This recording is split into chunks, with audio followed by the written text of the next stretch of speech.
Now imagine this, you don't have tools, you don't have help, you don't have time. All you have is a simple spoon. And somehow, that spoon becomes the key to freedom. This is not a movie. This is a real prison escape story that shocked investigators.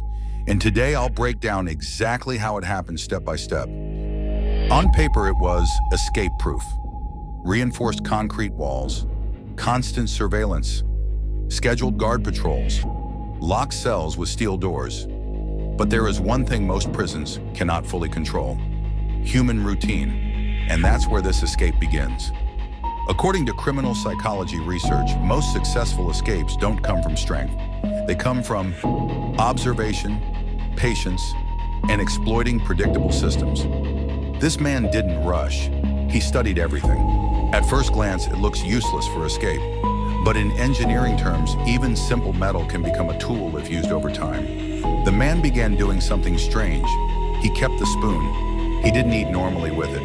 Instead, he started scraping small areas of the wall, testing weak spots, applying pressure in different angles, and something important happened. He found it, a weak section of wall near a drainage pipe. Concrete has strong outer layers, but weaker internal micropockets. Over time, moisture plus vibration plus age create cracks. This is why engineers always inspect structural integrity. He exploited this. Each day, he scraped a little more. Not enough to be noticed, just enough to progress. Why? Because sudden changes attract attention. Psychology insight. Humans detect change patterns, not slow progress. If a wall suddenly breaks, guards notice. If it weakens slowly, no one sees it. So he used timing, distraction moments, like guard shifts or loud yard activity, and silence, a hollow sound. That's a key indicator in construction. Solid sound equals dense material, hollow sound equals empty space or weak point. He had found a structural gap. Behind it was an old maintenance tunnel, partially forgotten in prison records. Now the spoon had a new job, not just scraping, but digging carefully toward the gap. Eventually a small opening formed, not big enough to walk through, but big enough to observe airflow, confirm space behind wall, and plan next movement. He waited again, because timing mattered. He chose a night with heavy rain, which increases ambient noise, reduced guard visibility, and fewer patrol checks. That night, he widened the opening just enough. He crawled into the maintenance tunnel.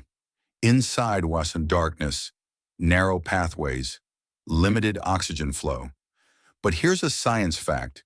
In enclosed spaces, airflow direction often leads to exits or ventilation shafts.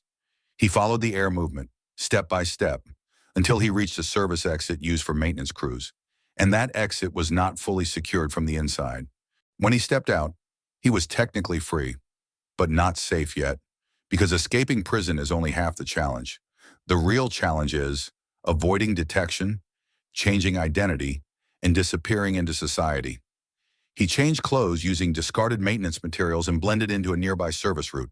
Within hours, he was gone. Of course, real prison escapes are illegal and extremely dangerous. But what makes this story fascinating is not the crime. It's the psychology behind it.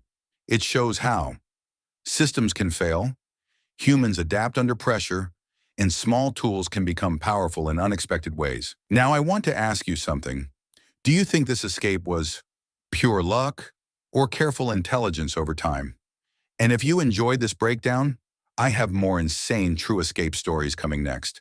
So make sure you subscribe, because the next one might be even more unbelievable than this.